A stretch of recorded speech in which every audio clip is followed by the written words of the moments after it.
c'est Jess, bienvenue aujourd'hui sur ma chaîne Booktube pour une nouvelle vidéo. Et comme en chaque début de mois, qu'est-ce qu'on fait? On fait le book haul pardi. Eh oui, allez on commence tout de suite parce qu'il y a quand même beaucoup de livres à vous présenter. Ouais. Je vais commencer tout de suite avec un livre énorme qui m'a été envoyé par Disneyland Paris Benelux ou Belux. Donc voilà, je suis en contact avec la société Disney. Et Pimi, mon contact a été super intéressé par ma chaîne Booktube parce qu'il me dit, bah oui forcément, il y a plein de liens entre Disney et la littérature. Les dessins animés de Disney sont quand même inspirés de contes.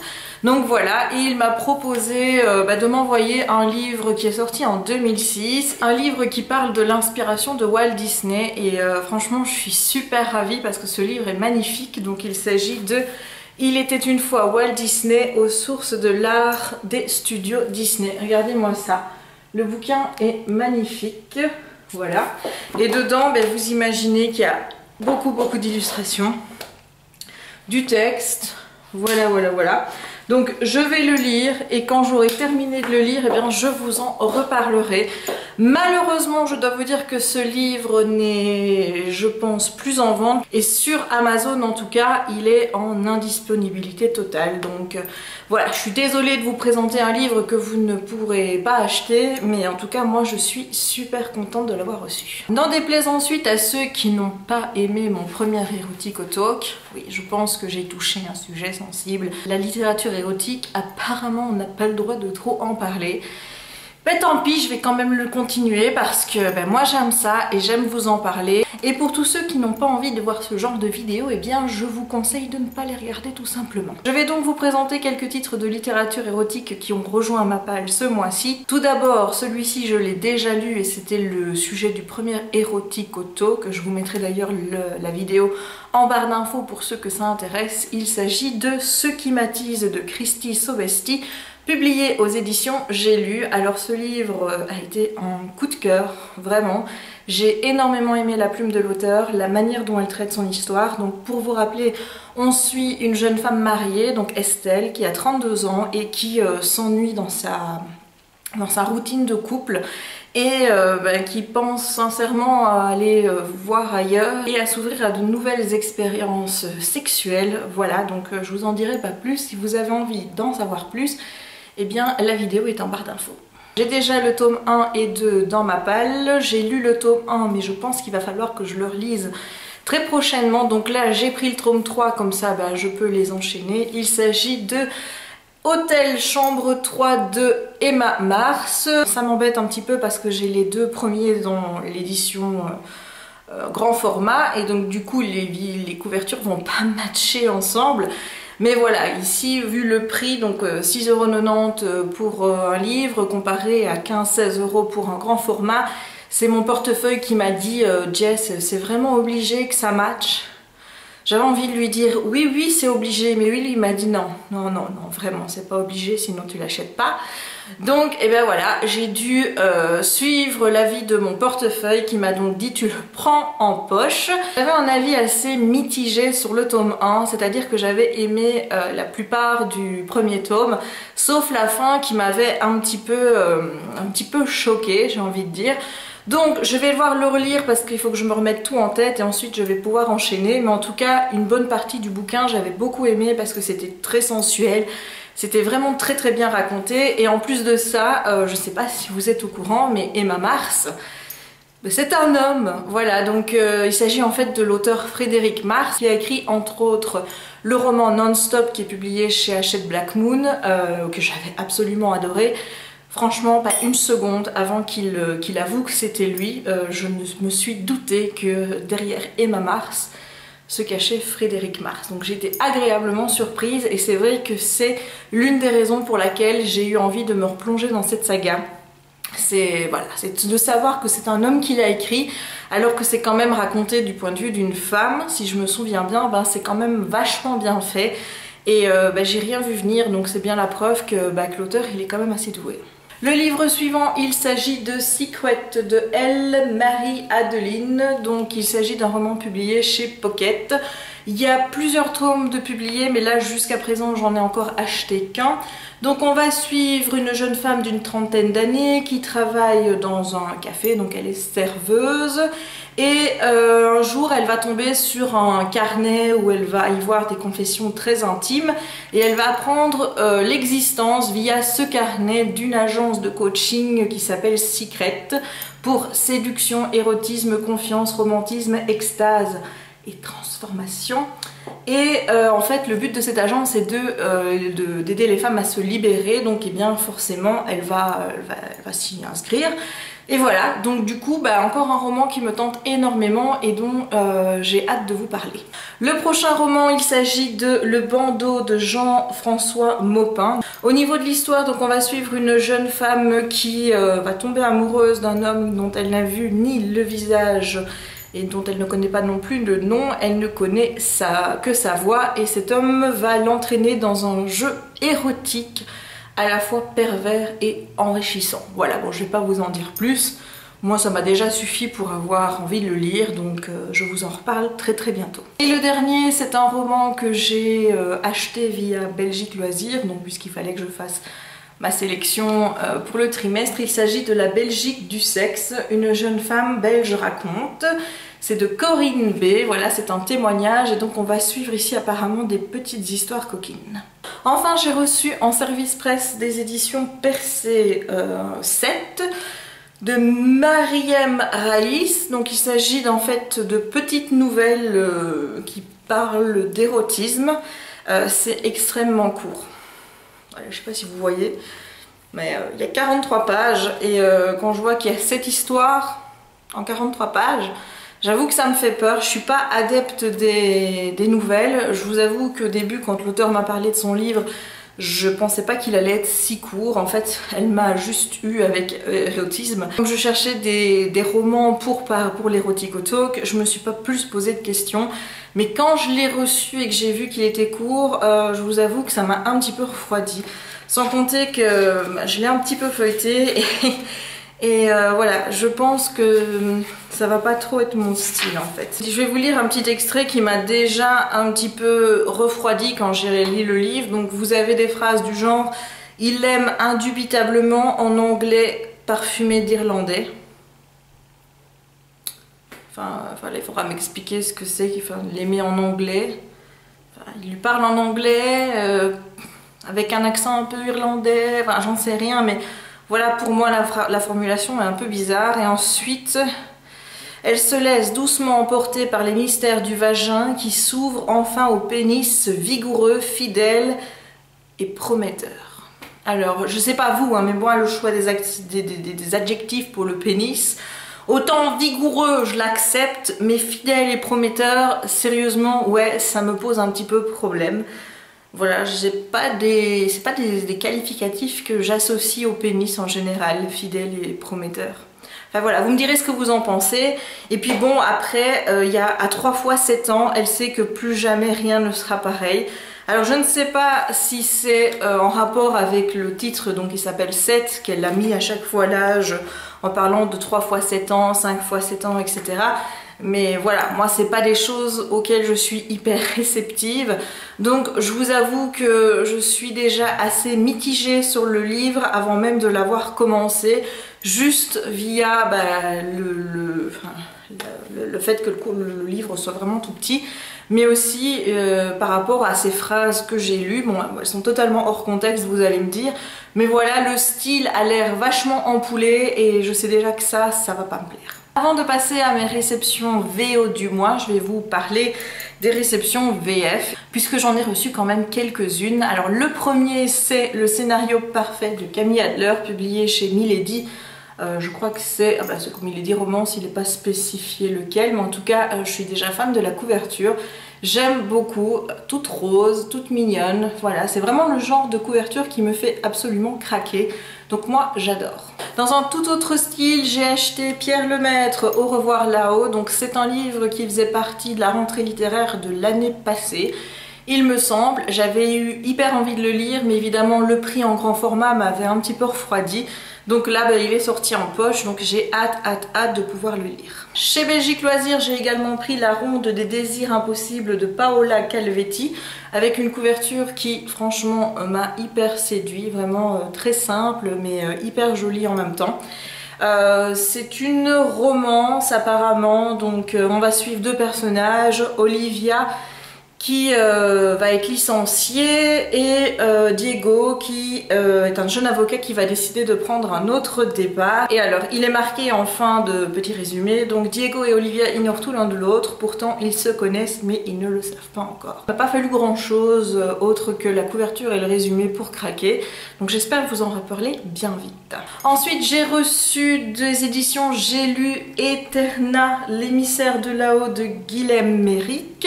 Ici on est plus dans un genre science-fiction, donc je sais plus trop de quoi parle le titre, mais en tout cas il me fait vraiment envie et j'ai hâte de vous en parler. Et enfin j'ai reçu en service presse Tu tueras le père, donc de Sandro Dalzieri, qui est le premier titre à paraître dans la collection Bête Noire de chez Robert Laffont, donc qui est la collection thriller qui est dirigée par Glenn Tavney. Donc Glenn, pour ceux qui le savent, c'est aussi le directeur de la collection R.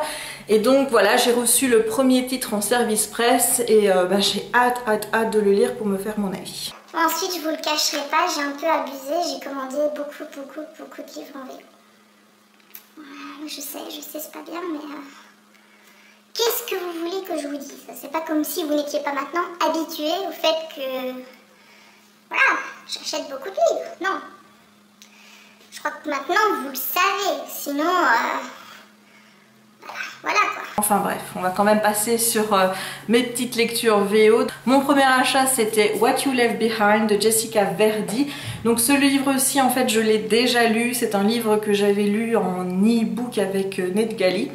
Et j'avais adoré, c'est un gros coup de cœur. Donc en fait on suit Raiden qui je pense a 16-17 ans.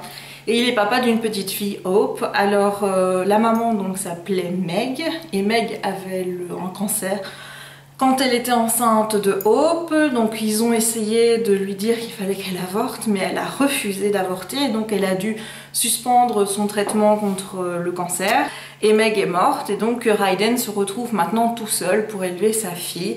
Il a énormément de difficultés à l'accepter, à pouvoir accepter la mort de Meg, et donc on va suivre un petit peu Raiden au cours de la dernière année scolaire avant qu'il n'aille à l'université.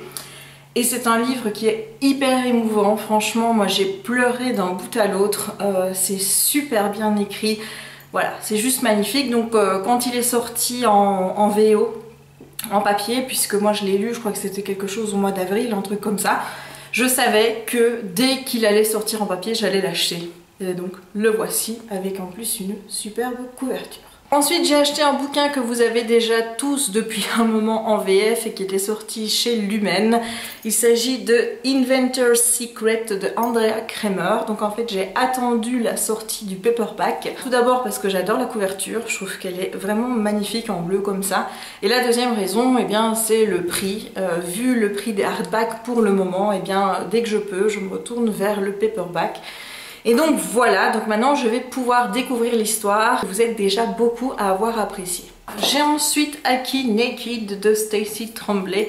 Alors en fait il s'agit d'un livre où une jeune fille va s'enfuir de chez elle et elle va aller à New York où là elle va faire des choses qui sont pas très catholiques et puis bon elle va reprendre un nouveau départ et elle va mentir sur ce qu'elle a fait, sur qui elle est vraiment. Sauf que là où elle est, il y a quelqu'un qui connaît un petit peu son passé. Enfin voilà, je vais pas vous raconter d'autres éléments, je pense que vous avez déjà un petit peu compris où on va avec l'histoire. Donc moi j'adore la couverture qui est très sobre, comme ça le résumé m'a plu, donc j'ai hâte de vous en reparler. J'ai ensuite acheté le nouveau roman de Rachel Kane qui est Ink and Bone. C'est un roman qui parle de la grande bibliothèque d'Alexandrie, puisque on est dans un monde où elle n'a jamais été détruite. Voilà, donc j'ai vu Grande Bibliothèque d'Alexandrie, j'avoue que j'ai même pas lu le reste, ça m'a suffi, la couverture est juste magnifique, donc là aussi j'ai hâte de vous en parler. Vous vous souvenez, le mois dernier, je vous avais présenté The Kiss of Deception et je l'ai toujours pas lu, n'est-ce pas? Et bien ce mois-ci, j'ai acheté la suite en hardback qui est The Heart of Betrayal, donc de Mary E. Pearson. Pourquoi est-ce que je l'ai acheté aussi vite? Parce qu'en fait, je comptais pas l'acheter tout de suite. Eh bien c'est simple, c'est parce que le hardback était genre à 11-12 € sur Amazon. Et comme c'est très rare pour le moment d'avoir des hardbacks à ce prix là, puisque maintenant la moyenne c'est plus 16-17 €, et bien quand j'ai vu qu'il était à ce prix là, je me suis dit Jess, réfléchis pas, tu le prends et puis c'est tout. Ben voilà, il a fini dans ma palle pour cette raison là, parce que ben voilà, quand il y a des bonnes affaires à faire, et ben je ne dis jamais non. Non, non, vous allez voir, j'en ai encore une autre à vous présenter après. Je vous rassure, on arrive quand même au bout. Le prochain roman que je vais vous présenter, c'est le premier tome de The Glass Sentence, donc de C.E. Grove.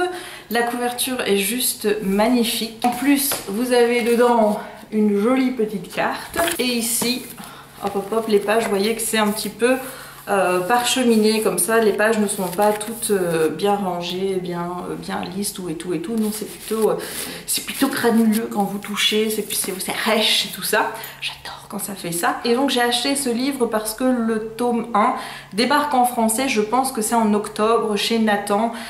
Et je pense que le titre ça doit être Les Cartographes ou quelque chose comme ça, je vous le mettrai ici en dessous. Je vais quand même aller vérifier, n'est-ce pas? Mais donc voilà, j'avais envie de l'avoir en VO.